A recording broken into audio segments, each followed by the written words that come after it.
हरियाणा विद्यालय शिक्षा बोर्ड के 12वीं कक्षा के छात्रों के बोर्ड एग्जाम शुरू होने में अधिक समय नहीं बचा है। 27 फरवरी से आपके बोर्ड एग्जाम स्टार्ट हो जाएंगे और इन एग्ज़ाम की अच्छे से तैयारी करने के लिए आपको सैम्पल पेपर की तैयारी करनी चाहिए, क्योंकि सैम्पल पेपर से आपके इम्पोर्टेंट क्वेश्चनों की तैयारी होती है और साथ ही साथ आपको ये भी पता चलेगा कि बोर्ड का क्वेश्चन पेपर कैसा आएगा। क्योंकि इस साल सीबीएसई बोर्ड का पैटर्न फॉलो करने की वजह से हरियाणा बोर्ड ने आपकी क्वेश्चन पेपर डिज़ाइन में बदलाव किया है और जो फॉर्मेट इस क्वेश्चन पेपर का है बिल्कुल सेम फॉर्मेट के साथ आपका क्वेश्चन पेपर आएगा।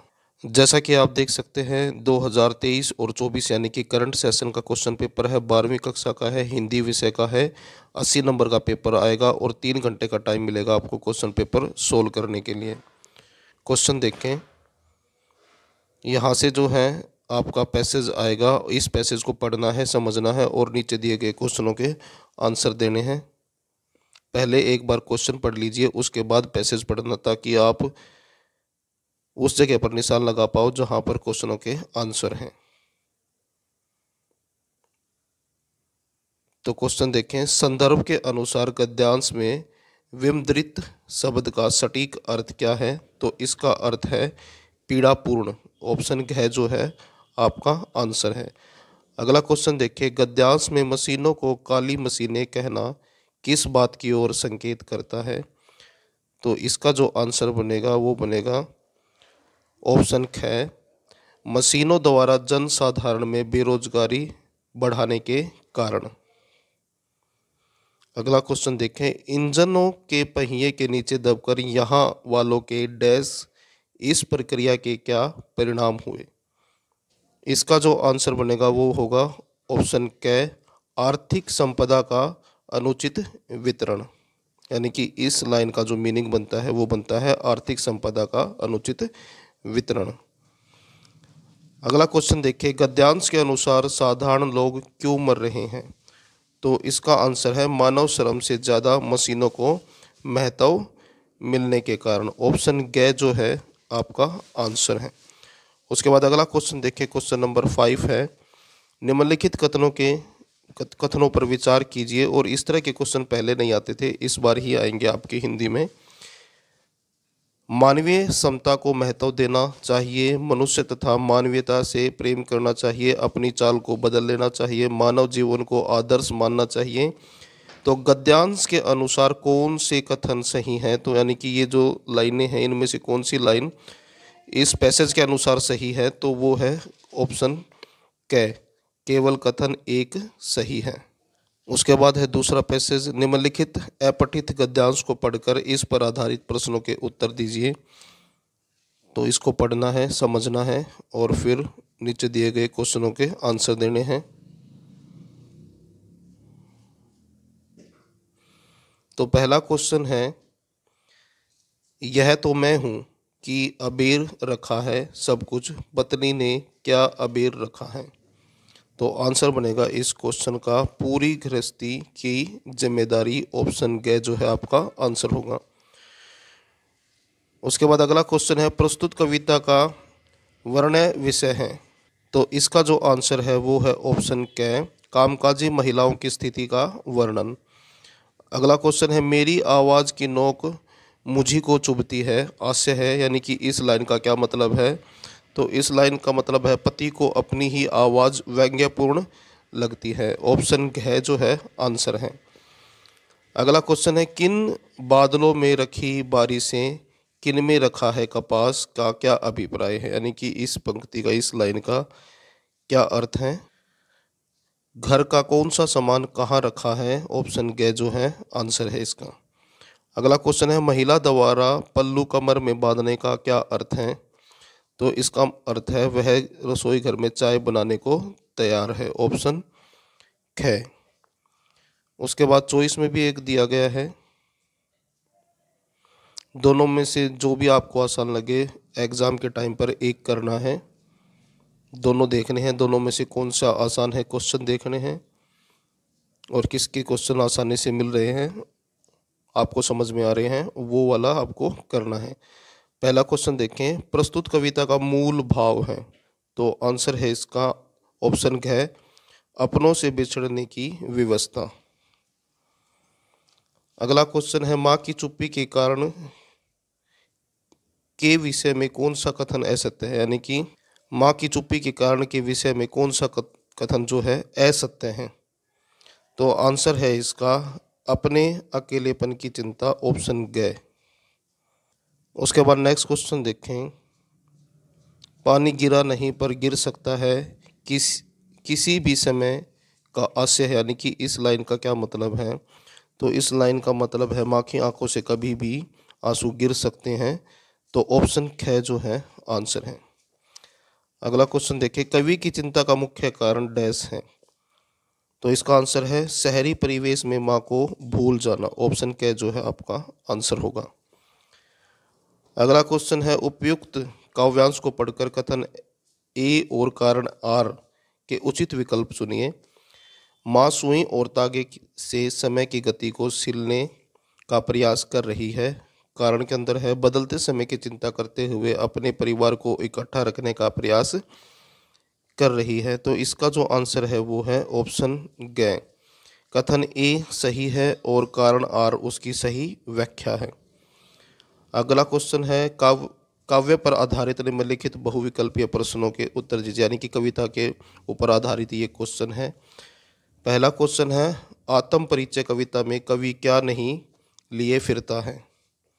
तो इसका जो आंसर है वो है चमन की बहार, ऑप्शन ग। उसके बाद अगला क्वेश्चन है बात सीधी थी पर नामक कविता में कवि ने भाषा के संदर्भ में कौन सा कथन सत्य है। तो इसका जो आंसर है वो है ऑप्शन ख भाषा की सहजता। अगला क्वेश्चन देखें, बगुले के पंख काले बादलों के ऊपर तैरते किसके समान प्रतीत होते हैं। तो इसका जो आंसर बनेगा वो है सांझ की सवेत काया, ऑप्शन घ जो है आंसर है इसका। अगला क्वेश्चन देखिए, मानव जीवन में डैश छाया का आवागमन चलता रहता है। तो ये है सुख दुख की। तो ऑप्शन क जो है आंसर है आपका। अगला क्वेश्चन है लक्ष्मण मूर्छा और राम का विलाप नामक कविता के आधार पर कॉलम ए तथा का कॉलम ब के साथ उचित मिलान कीजिए। तो उचित मिलान वाले हैं ये। तो इसका जो आंसर है वो है ऑप्शन ख, यानी कि पहले का तीसरे के साथ, दूसरे और दूसरे का पहले का दूसरे के साथ है, पहले का जो है दूसरे के साथ और जो है दूसरे का तीसरे के साथ, ऑप्शन ख जो है, और तीसरे का पहले के साथ।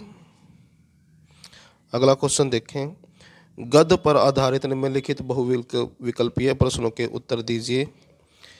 पहला क्वेश्चन है इसके अंदर, भगतिन के पति की मृत्यु के बाद ससुराल वालों ने उसके पुनर्विवाह कराने का डैश कारण था। तो इसका आंसर है भगतिन की घर संपत्ति को हथियाने का, ऑप्शन ख जो है आंसर है इसका। अगला क्वेश्चन है बाजार को सार्थकता प्रदान करने वाले व्यक्ति के संबंध में निम्न में से कौन सा कथन सही है। तो इसका जो आंसर बनेगा वो बनेगा घर की आवश्यकता अनुसार वस्तुएं खरीदने वाला, ऑप्शन क। अगला क्वेश्चन है लुट्टन के दोनों पुत्रों की मृत्यु का क्या कारण था। तो इसका कारण था मलेरिया हैजे की बीमारी, ऑप्शन घ जो है आंसर है। उसके बाद नेक्स्ट क्वेश्चन है इंद्रसेना पर पानी फेंकने को लेखक क्या मानता था। तो इसका आंसर बनेगा ऑप्शन ग, क और ख दोनों अंधविश्वास और पाखंड। तो आंसर है आपका ऑप्शन ग। अगला क्वेश्चन है सीरीज के फूल नामक पाठ के आधार पर कॉलम ए के कथन को कॉलम ब से सुमेलित करके सही विकल्प चुनिए। तो वही मिलान वाला क्वेश्चन है ये, और इसका जो आंसर बनेगा वो बनेगा ऑप्शन ख, यानी कि पहला का दूसरे के साथ, दूसरे का पहले के साथ, तीसरे का तीसरे के साथ। इसका जो है ख नहीं आएगा, इसका आंसर बनेगा ग।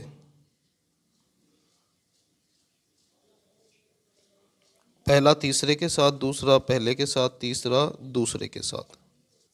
उसके बाद नेक्स्ट क्वेश्चन है क्वेश्चन नंबर 5, वितान भाग 2 पर आधारित निम्नलिखित बहुविकल्पीय प्रश्नों के उत्तर दीजिए। पहला क्वेश्चन है इसके अंदर, किशनदा की सेवा निवृत्ति के बाद यशोधर बाबू के उन्हें अपने घर न रख पाने का कारण था। तो इसका आंसर है अपने घर वालों के उन्हें पसंद न करने के कारण। ऑप्शन ख जो है आपका आंसर है। अगला क्वेश्चन है लेखक का पाठशाला में विश्वास बढ़ने के क्या कारण थे। तो इसका आंसर है उपरोक्त सभी, यानी कि ऑप्शन घ। अगला क्वेश्चन है गांव भर में लेखक का कोल्हू सबसे पहले डैश शुरू होता था। तो आंसर में आएगा ऑप्शन क भाव अधिक लेने के लिए। अगला क्वेश्चन है मोहनजोदड़ो, यहाँ पर मोहनजोदड़ो लिखा हुआ है, मोहनजोदड़ो आएगा यहाँ पर, के मकानों के संबंध में कौन सा कथन सही नहीं है। तो यहाँ पर आंसर देखें, ये है ऑप्शन ग, प्रत्येक घर की अपनी अलग वास्तु शैली है। तो ये आंसर होगा, ये बात सत्य नहीं है मोहनजोदड़ो के बारे में। अगला क्वेश्चन देखें, जूझ नामक पाठ के कथन ए और आर को पढ़कर उचित विकल्प चुनिए। कथन है यशोधर बाबू के मातहत उन्हें पसंद नहीं करते थे, और कारण के अंदर है उनके कारण उन्हें दफ्तर में देर तक बैठना पड़ता था। तो इसका जो आंसर है वो है ऑप्शन घ, कथन ए सही है और कारण आर उसकी सही व्याख्या है। तो ऑप्शन घ जो है आपका आंसर है। उसके बाद नेक्स्ट क्वेश्चन है क्वेश्चन नंबर 6, अभिव्यक्ति और माध्यम पर आधारित निम्नलिखित बहुविकल्पीय प्रश्नों के उत्तर दीजिए। पहला क्वेश्चन देखें, संबंधित घटना के दृश्य बाइट व ग्राफिक द्वारा खबर को पूर्णता से पेश करना कहलाता है। तो इसको कहते हैं एंकर पैकेज। ऑप्शन घ जो है आपका आंसर है। नेक्स्ट क्वेश्चन है, पत्रकारिता की प्रारंभिक अवस्था डैश मानी जाती है। तो इसको कहते हैं बीट रिपोर्टिंग। तो ऑप्शन घ जो है आपका आंसर है। अगला क्वेश्चन है, फीचर के संबंध में कौन सा कथन असत्य है। तो इसका जो आंसर बनेगा वो है फीचर में शब्दों की एक निश्चित सीमा होती है। तो ऑप्शन घ जो है आंसर है। अगला क्वेश्चन देखें, वही मिलान वाला है, और इसका जो आंसर बनेगा वो है ऑप्शन ख, पहला का दूसरे के साथ, दूसरा चौथे के साथ, तीसरा पहले के साथ और चौथा तीसरे के साथ।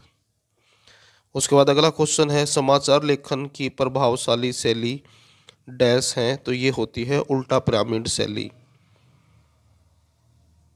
अगला क्वेश्चन देखें, व्याकरण पर आधारित निम्नलिखित बहुविकल्पीय प्रश्नों के उत्तर दीजिए।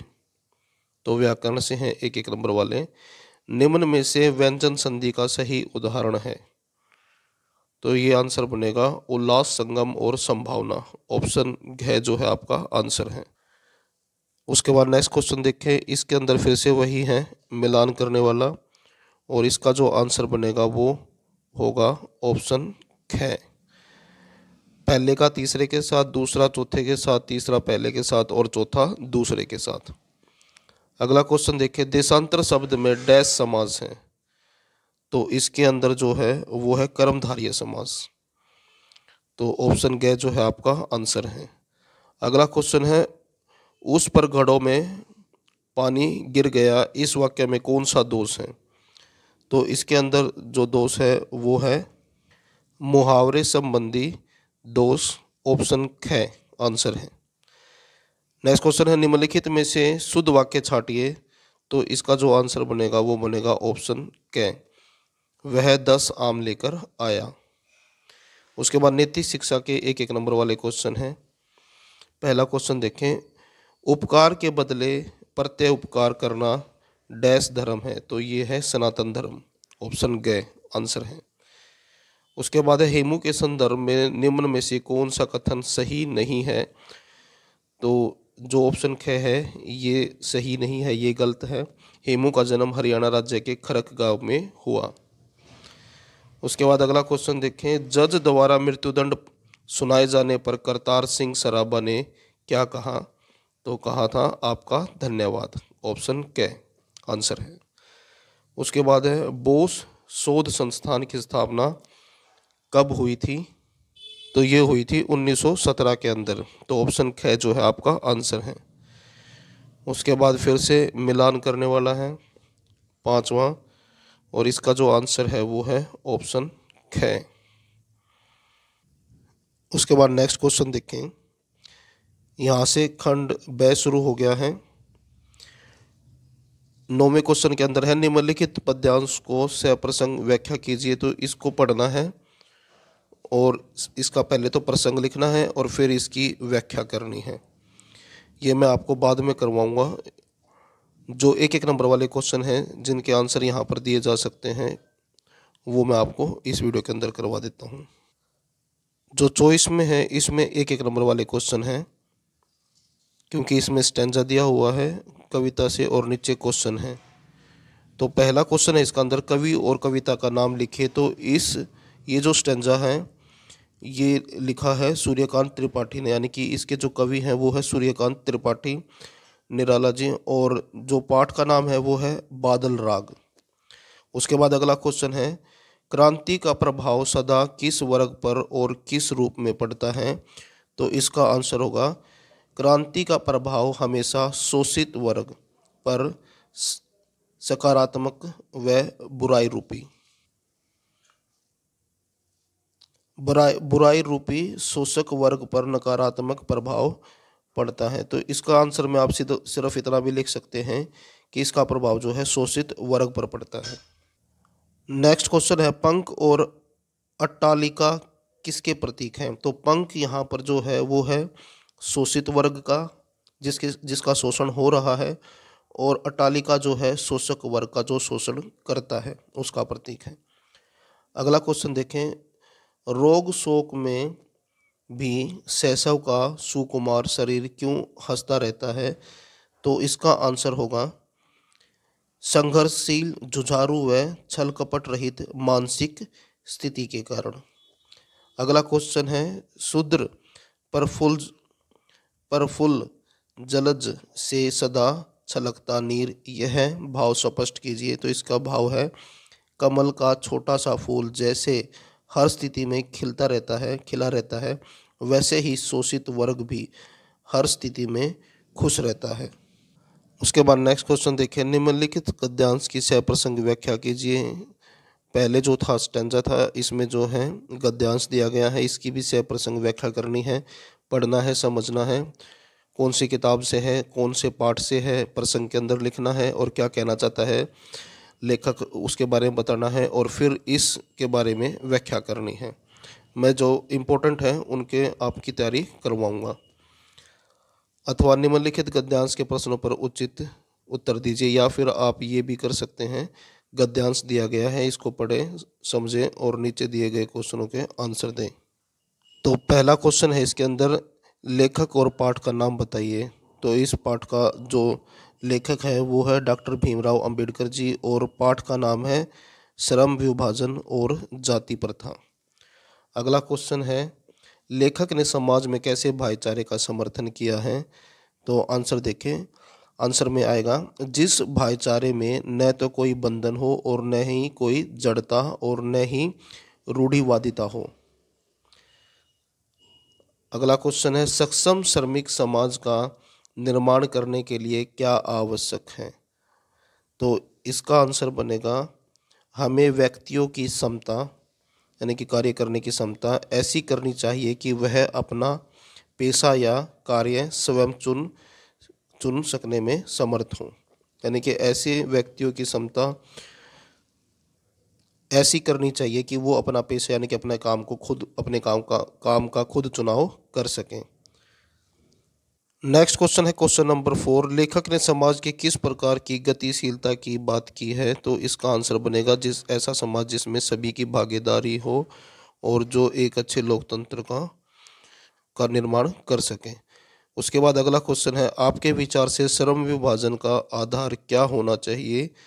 तो इसका आंसर बनेगा कि मनुष्य की व्यक्तिगत रुचि, यानी कि व्यक्ति किस चीज़ में रुचि है, उसकी क्षमता क्या है, उसकी सोच और के आधार पर जो है उसकी सोच, इन तीनों के आधार पर जो है श्रम का विभाजन होना चाहिए, यानी व्यक्तिगत रुचि, क्षमता और सोच के ऊपर। उसके बाद अगला क्वेश्चन देखें। क्वेश्चन नंबर 11 है, निम्नलिखित में से किसी एक विषय पर अपनी भावाभिव्यक्त करते हुए लगभग 250 शब्दों में रचनात्मक लेख लिखें। तो ये टॉपिक दिए गए हैं, इन टॉपिकों में से किसी एक टॉपिक के ऊपर आपको लिखना है या फिर चित्र को देखते हुए वर्णन करें। उसके बाद नेक्स्ट क्वेश्चन है क्वेश्चन नंबर 12, काव्यखंड पर आधारित निम्नलिखित प्रश्नों के उत्तर दर्शाइए गए अंकों के अनुसार उपयुक्त शब्दों में दीजिए। इन क्वेश्चनों के आंसर जो है बाद में मैं अपने चैनल पर अपलोड करूंगा। आप यहां पर क्वेश्चन देख सकते हैं कि कौन कौन से आए हैं, क्योंकि ये क्वेश्चन आपके लिए इम्पोर्टेंट हैं। इनकी तैयारी करना ज़रूरी है एग्ज़ाम से पहले, क्योंकि जो क्वेश्चन सैम्पल पेपर में या प्रीवियस ईयर क्वेश्चन पेपरों में है वो क्वेश्चन इम्पोर्टेंट होते हैं। नैतिक शिक्षा के क्वेश्चन हैं। तो ये था 12वीं कक्षा का हिंदी विषय का क्वेश्चन पेपर